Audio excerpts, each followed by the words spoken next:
What does a millionaire look like? Close your eyes and picture one.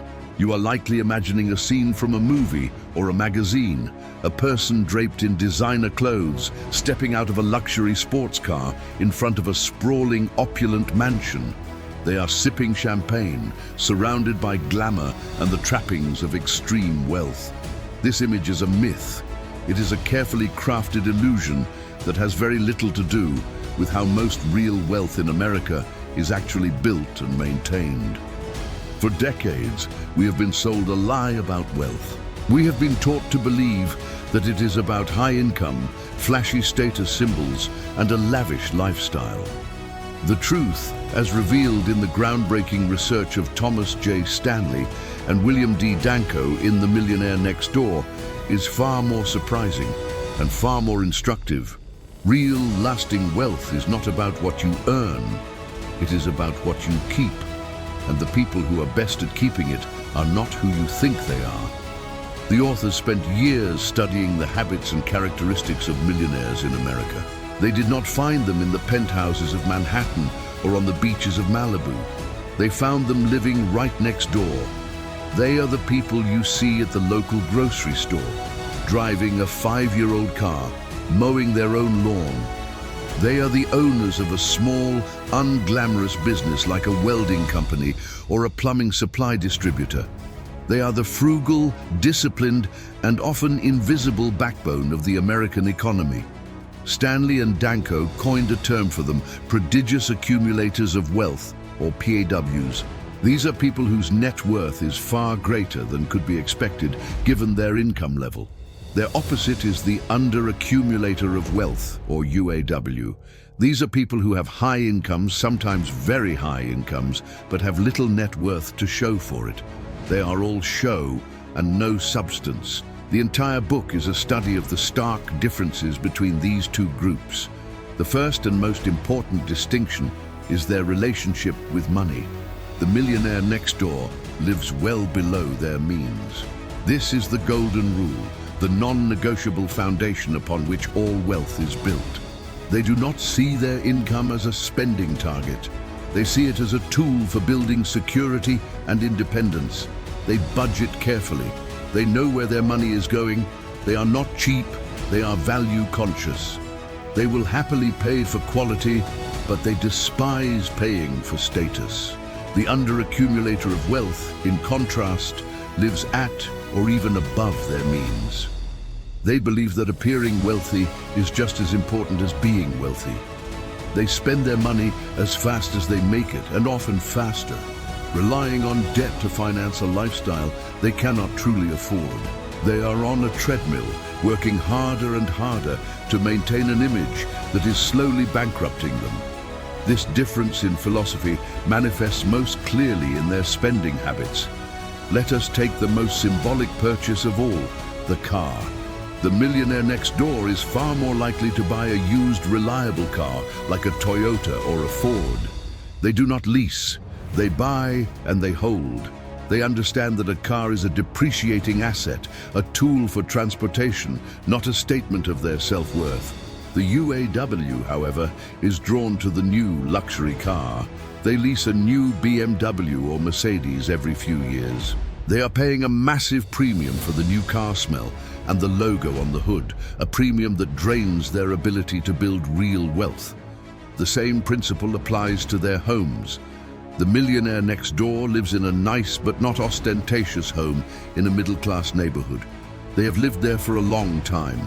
The UAW feels the need to move into the most expensive house they can possibly qualify for a mortgage on, constantly upgrading to keep up with the Joneses, who are likely also broke. This discipline extends to their daily lives. The millionaire next door is a prolific saver and investor. They pay themselves first. A significant portion of their income, often 20% or more, is automatically funneled into investments before they even have a chance to spend it. They are not trying to hit home runs with speculative bets. They are consistent, disciplined investors in low-cost index funds and their own businesses. They understand the awesome power of compound interest, and they give it decades of fuel to work its magic. The UAW saves little to nothing. They live paycheck to paycheck, regardless of the size of that paycheck. Their financial planning is an afterthought, a source of anxiety that they avoid until it is too late. The difference is not just financial, it is cultural and psychological. The millionaire next door is fiercely independent. They do not care about social status. In fact, they are often immune to the opinions of others. They derive their self-esteem from their achievements, their integrity, and their financial independence, not from the brand of their watch or the zip code of their home. They are willing to be different. They are content to drive an old car while their neighbors lease new ones. They find satisfaction in a job well done and a family well provided for. The UAW is a slave to social validation. They are constantly comparing themselves to others. They feel a deep need to signal their success through material possessions. They are on a hedonic treadmill, constantly needing the next new thing to feel good about themselves, a cycle that is both expensive and emotionally draining. This leads to the most surprising finding of the book, the inverse relationship between income and wealth. We assume that the highest income earners are the wealthiest. This is often not the case. Stanley and Danko found that the people with the highest wealth to income ratios were often those with what they called dull, normal businesses. These are business owners in unsexy, boring industries like dry cleaning, metal fabrication, or mobile home parks. These businesses generate consistent cash flow with low profiles and low overhead. Because their business is not glamorous, they feel no pressure to spend lavishly. They can quietly and efficiently plow their profits back into the business and their investments. Meanwhile, the high-profile corporate lawyer or the successful surgeon faces immense social pressure to spend. They are expected to live in a certain neighborhood, join a certain country club, and drive a certain car. Their high income is often matched by an equally high and sometimes higher level of spending.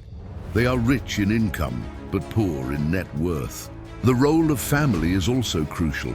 The millionaire next door is typically married to a frugal and financially disciplined partner. They are a team, united in their financial goals. They teach their children the value of money, hard work, and independence. They are not afraid to say no. They do not believe in economic outpatient care, the practice of subsidizing their adult children's lifestyles. They know that such subsidies create dependency and prevent the next generation from developing the discipline needed to build their own wealth. The UAW, conversely, often has a spouse who is also a big spender. They give their children every material advantage, creating a sense of entitlement and a lack of financial literacy that dooms the next generation to repeat the cycle of consumption. So, what is the profile of the typical millionaire next door? He or she is a 57-year-old man, married to the same spouse for decades, living in a middle-class neighborhood. He owns a small business, perhaps a chain of tire stores or a sheet metal fabrication company. He did not inherit his wealth. He built it slowly, steadily, over decades of hard work and disciplined saving. He is a meticulous planner and a relentless budgeter. He spends his time and energy focused on his family, his business, and his investments, not on keeping up with the latest trends. He is, in essence, the opposite of the popular culture's caricature of a millionaire. The message of the millionaire next door is both liberating and challenging. It is liberating because it tells you that you do not need a massive inheritance or a lottery win to become wealthy. The path is available to almost anyone with a steady income and the discipline to live below their means. It is challenging because it requires you to reject the siren song of consumer culture. It requires you to find validation from within, not from the admiring glances of strangers. It requires you to be comfortable being different, to be content with simplicity, and to value financial independence above fleeting social status. This book is not about getting rich quick. It is about getting rich slow. It is about the power of consistency, discipline, and frugality. It's a call to ignore the noise of the world and focus on the simple, timeless principles of wealth building. Spend less than you earn. Avoid debt for consumption. Invest the difference consistently and wisely. Mind your own business, both literally and figuratively. The millionaires next door are not financial wizards. They are simply ordinary people who have mastered the basics with extraordinary discipline. They have chosen freedom over flash. They have chosen a life of substance over a life of show. And in doing so, they have achieved the ultimate form of wealth, the wealth that allows them to sleep soundly at night, secure in the knowledge that their future is in their own hands and that they owe nothing to anyone. That is the real American dream.